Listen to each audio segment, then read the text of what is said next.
숲의 인후적 피해와 환경오염이 생태계에 미치는 영향. 여러분 안녕하십니까? 오늘은 우리가 살아가는 환경 속에서 매우 중요한 주제인 숲의 인후적 피해와 더불어 대기오염, 산성비 그리고 지구온난화가 숲에 어떤 영향을 미치는지에 대해 말씀드리겠습니다. 숲은 단순히 나무가 모여있는 공간이 아닙니다. 숲은 수많은 생명체가 함께 살아가는 생태계이며 우리가 숨쉬는 공기를 만들어주고 물을 저장하며 기후를 조절하는 중요한 역할을 합니다. 하지만 오늘날 숲은 자연적인 원인보다 사람의 활동으로 인해 더 빠르게 훼손되고 있습니다. 먼저 대표적인 인위적 피해인 무분별한 벌목에 대해 말씀드리겠습니다. 나무는 오랜 시간에 걸쳐 자라지만 사람은 단기간의 이익을 위해 이를 쉽게 베어냅니다.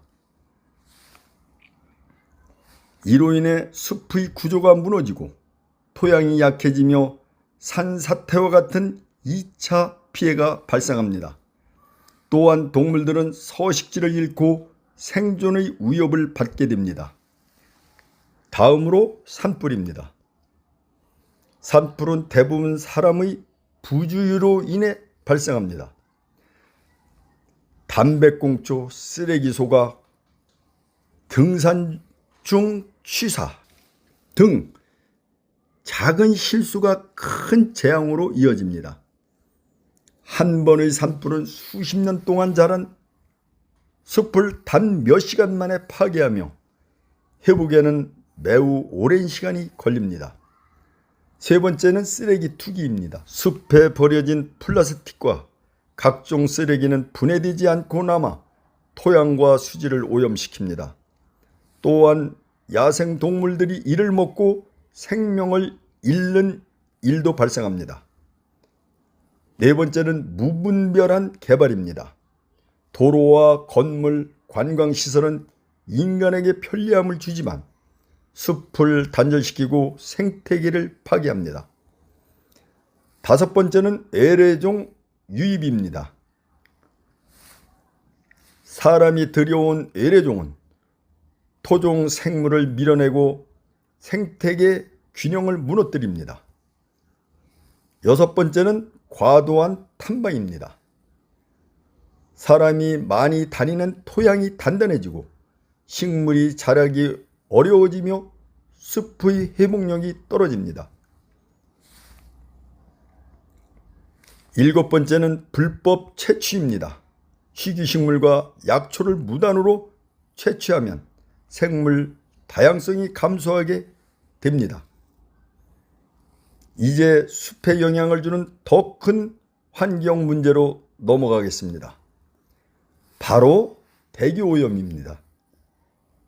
공장에서 배출되는 연기, 자동차에서 나오는 배기가스 등은 공기를 오염시키고 숲에도 직접적인 피해를 줍니다. 오염된 공기는 나무의 잎을 손상시키고 광합성을 방해합니다. 이와 함께 발생하는 것이 산성비입니다. 산성비는 대기 중의 오염물질이 비와 결합하여 만들어집니다.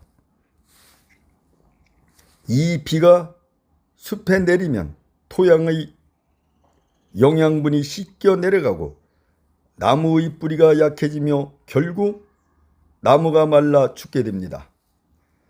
산성비는 눈에 잘 보이지 않지만 숲을 서서히 약하게 만드는 무서운 요인입니다.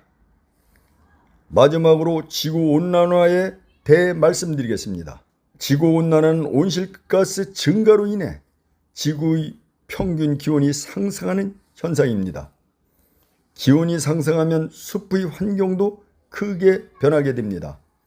어떤 지역에서는 가뭄이 심해지고 또 다른 지역에서는 폭우가 잦아집니다. 이로 인해 나무가 제대로 자라지 못하고 병해충이 증가하게 됩니다. 또한 기존에 살던 식물과 동물들이 환경에 적응하지 못해 사라지기도 합니다. 결국 지구온난화는 숲 전체 생태계를 변화시키는 매우 큰 문제입니다. 이처럼 숲의 인위적 피해와 대기오염, 산성비, 지구온난화는 서로 연결되어 있으며 모두 인간의 활동에서 비롯됩니다. 중요한 것은 이러한 피해가 결국 다시 인간에게 돌아온다는 점입니다. 숲이 사라지면 공기가 나빠지고 기후변화가 심해지며 자연 재해의 위험이 커집니다. 그렇다면 우리는 어떻게 해야 할까요? 우선 숲을 이용할 때 책임 있는 행동을 해야 합니다. 쓰레기를 버리지 않고 불을 조심하며 자연을 훼손하지 않는 것이 기본입니다. 또한 대기오염을 줄이기 위해 에너지를 절약하고 친환경적인 생활을 실천해야 합니다. 무엇보다 숲을 단순한 자원이 아닌 함께 살아가는 생명의 공간으로 인식하는 것이 중요합니다. 숲은 우리에게 많은 것을 주고 있습니다. 이제는 우리가 숲을 지켜야 할 때입니다. 작은 실천 하나가 숲을 살리고 우리의 미래를 지키는 길이 됩니다. 경청해 주셔서 감사합니다.